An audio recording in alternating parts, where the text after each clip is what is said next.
Assalamualaikum warahmatullahi wabarakatuh. Yang kami hormati Ibu Nika selaku dosen pengampu mata kuliah Perkembangan Aliran Linguistik dan juga teman-teman yang berbahagia. Kami dari kelompok 7 yang beranggotakan Aninda Fauziah Oktaviani, Aulia Rizky Nugraini, Wahyuni Masluna, Arum Pelitasari, Ima Pramita, dan juga Aisyah Wardatunisa. Kami akan menyampaikan tentang aliran takmemik. Yang pertama adalah definisi. Aliran takmemik dipelopori oleh Nat L. Pick, seorang tokoh dari Summer Institute of Linguistics. Menurut aliran ini, satuan dasar dari sintaksis adalah takmen. Takmen adalah kolerasi antara fungsi gramatikal atau fungsi slot, kelas, peran, dan kohesi. Sejarah terbentuknya aliran takmemik menurut Pick, tahun 1992 halaman 8.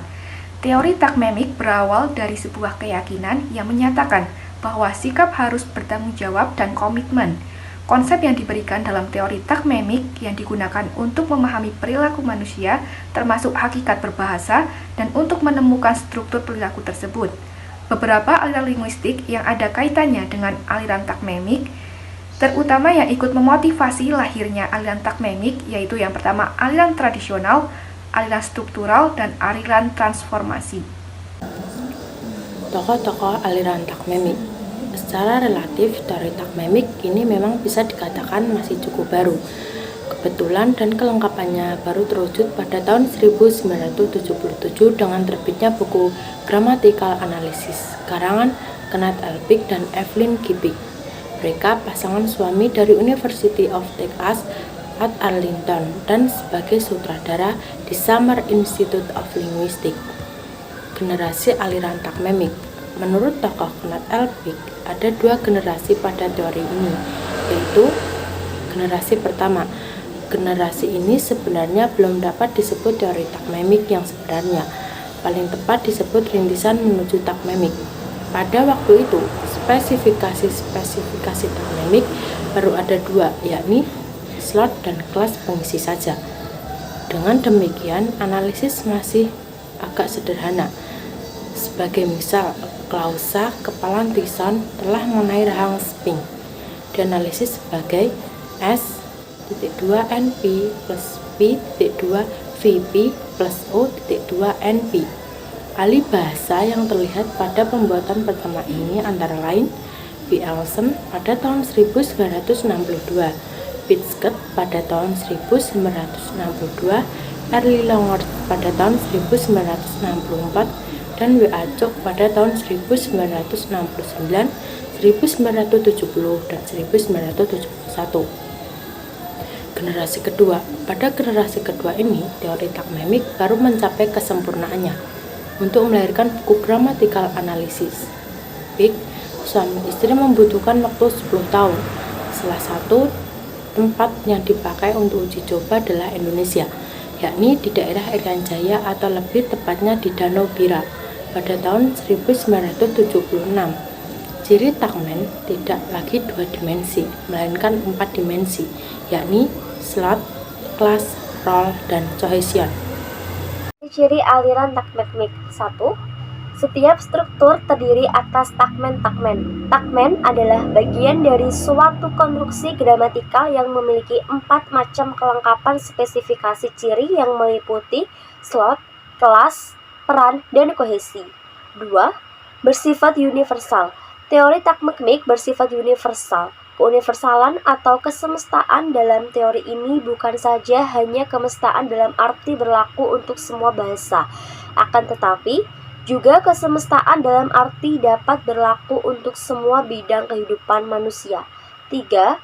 Bersifat elektif. Teori takmemik bersifat elektif, yaitu merupakan perpaduan dari aneka macam teori yang dirangkum sesuai dengan proposisi masing-masing. 4. 3 hierarki linguistik. Menurut teori ini, ada 3 hierarki linguistik, yaitu hierarki referensial, hierarki fonologikal, dan hierarki gramatikal. 5. Tataran pada hierarki gramatikal, yaitu menurut teori ini adalah morfem, sedangkan tataran tertinggi adalah wacana. Analisis aliran takmemik. Menurut Pike, Satuan dasar sintaksis tidak dapat dinyatakan dengan fungsi-fungsi saja seperti subjek plus predikat plus objek, dan tidak pula dapat dinyatakan dengan deretan bentuk gedung saja seperti frase benda plus frase kerja plus frase benda, tetapi harus dinyatakan bersamaan dengan rumus S sama dengan Fn plus P sama dengan Fv plus O sama dengan Fn. Rumus tersebut dibaca: fungsi subjek diisi oleh frase nominal, fungsi predikat diisi oleh frase verbal, selanjutnya diikuti pula oleh fungsi objek yang diisi oleh frase nominal. Nah, dua unsur tersebut yakni fungsi dan kategori kata pada perkembangan selanjutnya ditambahi peran dan kohesi. Peran yakni pengisi makna, sedangkan kohesi adalah keterikatan antara satuan-satuan lingual. Berdasarkan penjelasan ini, dapat kita simpulkan bahwa menurut aliran takmemik, satuan dasar sintaksis berupa takmem dapat kita gambarkan menjadi sel 4 sisi, seperti yang tertera pada salindia, yakni ada fungsi, kategori, peran, dan juga kohesi.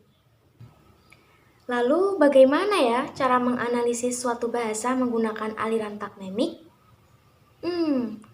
Mari kita bahas bersama kalimat Paman membaca koran tadi pagi menggunakan analisis aliran takmemik.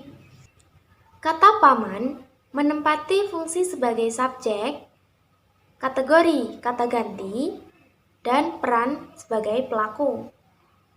Selanjutnya, kata membaca menempati fungsi sebagai predikat, kategori kata kerja transitif, dan peran aktif.